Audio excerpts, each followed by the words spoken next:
Hello everybody and welcome back to another episode of Surrounded by Bourbon with me, Phil Crawford, aka Causeway Whiskey. This is episode 34, and in a stunning turn of events I have actually purchased a bottle of Macallan, and this is the 12-year-old Sherry Oak 110 proof, so 55 ABV. Situated in the northeast of Scotland is a village named Craigellachie, and it's on the confluence of the River Spey and Fiddick. And although Craigellachie is actually found in the central Highlands of Scotland, it also gives us one of Scotch whisky's most famous regions, and that is Speyside, a region that was only recently really defined by the Scotch Whisky regulations of 2009. I won't bore you with the specifics of that. You can download the document yourself and look it up and see what makes a Speysider a Speysider. I will maybe go into that in a different review at another time. But anyway, located within that most famous of regions being Speyside, we have one of Scotland's most famous, or depending on how you view things, infamous distilleries, and that is the Macallan. Founded in 1824 by Alexander Reid, who managed to get one of the new distilling licenses that was created after the 1823 Excise Act. The distillery has changed hands many times, but was eventually bought in 1892 by a man named Roderick Kemp, who was a famous wine and spirits merchant of the time, and he is primarily responsible for the long association that Macallan has with sherry cask maturation. Now obviously blends were kind of king in the world of Scotch whisky for a long time, and so Macallan was very much a sought after malt for blending. And it's kind of interesting that it wasn't really until the late 1970s and early 1980s that Macallan themselves really positioned themselves as a single malt brand. Nowadays it is maybe seen as more of a luxury brand or a celebrity lifestyle brand rather than something for the enthusiast. And there's a few reasons for that. In 2004, they introduced the Fine Oak series, and apparently that horrified a few Macallan enthusiasts and brand faithful, because it introduced bourbon cask maturation into the product, and it made a lighter, sweeter profile. And the thinking was that it was to make or really widen the appeal of the brand specifically, but many felt that it was now a little too light compared to the sort of oilier, heavier kind of profile that it had from olden days. Then came the 1824 range, which was a range of no age statement whiskies, and they used color coding to kind of denote the flavor profiles, and all the while the prices were kind of steadily going up. And then also in these years, Macallan kind of decided to really focus on the luxury market. So we had releases like the 50-year-old and 60-year-old La Lique decanter releases. There were the fine and rare releases, such as the one that was featured in Skyfall, and then also things like the Masters of Photography. So it seemed that they kind of went into lots of stuff that weren't really whiskey related, I guess. And then the final thing really was the price and the presentation. That really hasn't helped the brand, I don't think. Presentation wise, they're normally offered at 43% ABV. They are chill filtered, although they will say that they are natural color, which is one good thing. But it's also the fact that the premium price tag really discouraged people from drinking Macallan, I guess. And you know, things such as its presentation in shows like Suits or the movies like Skyfall. You know, like the 18-year-old now is like over here in the US over $400, so it's seen as more of a flex rather than actually something that you're just going to drink the way that it used to be drunk.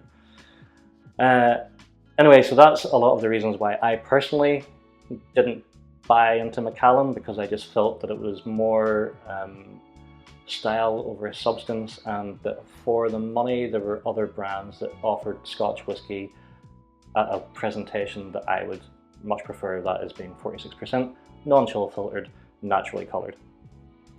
But then along came this bottle, and it kind of caught my eye because it is non-chill filtered, it is natural colour, and it is high proof, 110 proof, 55% ABV.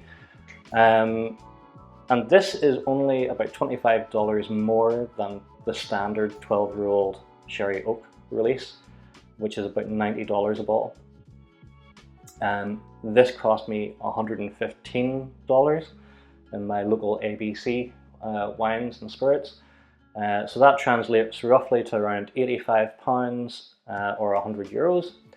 And as the name suggests, it is matured predominantly in sherry, but predominantly in sherry seasoned European oak casks, and then there are a small amount of sherry seasoned American oak casks.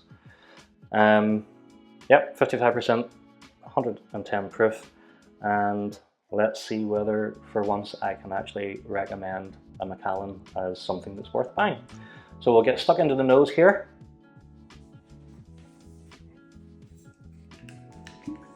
And the first thing is, it smells like slightly musty. There's kind of rancio notes there. There's walnuts, there's dates, there's fig rolls. There's like a blueberry and cherry compote going on. Some strawberry laces. There's a hint of like marzipan, so like sweet ground almonds. There's definitely lots of citrus peel, mixed citrus peels in there. There's salted caramel. There's clove spice. There's freshly grated nutmeg. A hint of like furniture polish, and that oak definitely comes through the French oak. There's definitely a nice spiciness and a nice oakiness in the background. So all in all, a very interesting and pleasing nose. There's also, probably can't see it from here, but you know, it is pretty oily. There's good viscosity here. It's really coating the glass. So that's a good sign. We'll go onto the palate before we add water.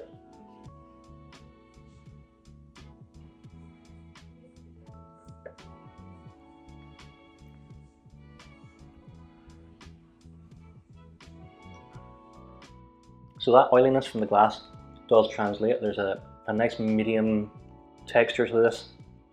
It's nice and mouth coating. There's a little bit of heat from the alcohol on the first sip, but nothing crazy.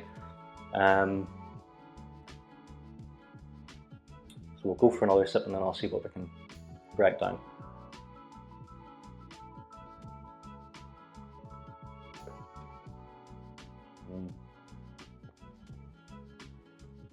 So yeah, there is a little spice there. Sort of like those cinnamon hot candies that you get. There's clove, there's fresh ginger, a little bit of white pepper, and then you start to get some of the fruitiness coming through. So there's like damson jam, there's some sticky dates. So also,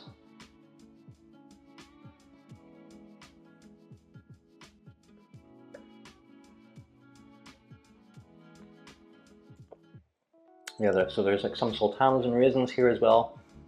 Interesting, like a black cherry note. And then like this nice oakiness comes through. It kind of tempers out the sweetness a little bit. And you start getting espresso. There's dark chili chocolate. There's some walnuts, Brazil nuts. So there's like layers to this, lots of layers of complexity. And it's very, very Moorish. So yeah, let's have another little sip and I'll think about the finish, and then I'm going to add some water.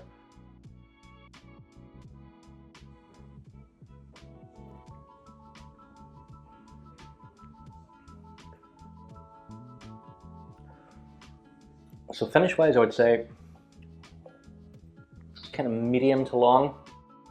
And you're kind of getting like cacao nibs, there's espresso,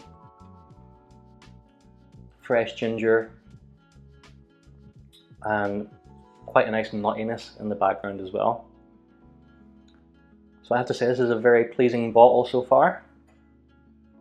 Can't believe I'm saying that about Macallan, but you know, miracles can happen. And the thing is, it's not that we know that Macallan don't make bad whiskey, it's just generally how it's presented. It's just overpriced and underwhelming. So let's add a bit of water to this. It's 55%, so we can take a little bit. Okay, so we've had the water in the glass for a bit now, and let's see what we're getting. So now it really brings out like home-baked coffee cake. There's treacle, maybe actually a bit, actually not treacle, more like Lyle's golden syrup. And there's toffee apples there as well.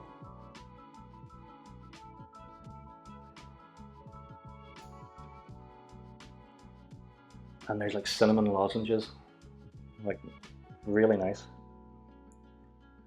So palate-wise, with the water.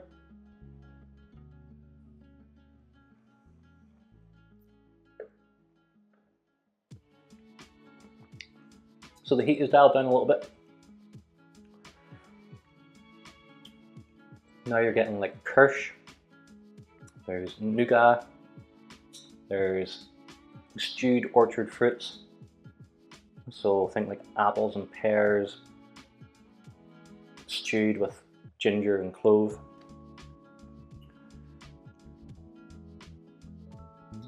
And thankfully the finish isn't really affected by the addition of water either. It's still like medium to long. And with all those kind of dark sherry notes that you get. So yeah, all in all, I have to say that I am very happy with the purchase. So I can avoid going to Grumpton in this review, which is good. What am I going to score this? People will probably think I'm mad, but I am going to give this an 8 out of 10. And why will I say that? So overall, I think, you know, like finally I have found a Macallan that I think I can wholeheartedly recommend and that it's worthy of buying. I think like it just shows you how the presentation of a whiskey can really affect its delivery of flavour. And the fact that you have a lot of wriggle room with the ABV or the proof, that you can add water and get it to your taste, is fantastic. And the fact that it's only about $25 more than the standard 12-year-old, I mean, I just wouldn't look at the standard 12-year-old at all. At $90, just would not look at it.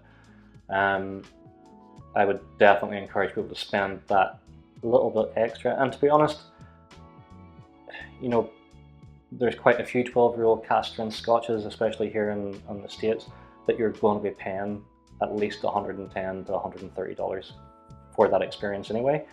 And I think that this is well worthy of, if you're going to spend that kind of money, then spend it on this. It's really good stuff.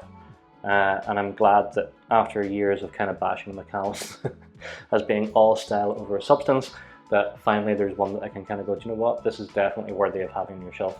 As for the rest of the Macallan range, probably not really interested. I still think it's underpowered, overpriced. But if they continue releasing this, I could see that this will be a bottle that I would buy on a fairly regular basis. So there you go, that is the crack with the Macallan 12-year-old Cherry Oak 110 proof. I hope you've enjoyed the review. Please like, subscribe, comment, and support the channel and all that good stuff. And I will be back with another video that is bourbon related the next time. So thank you so much for watching. Hope you have a great day, night, whatever you're doing, wherever you are in the world. Thank you very much for watching. See you again. Sláinte.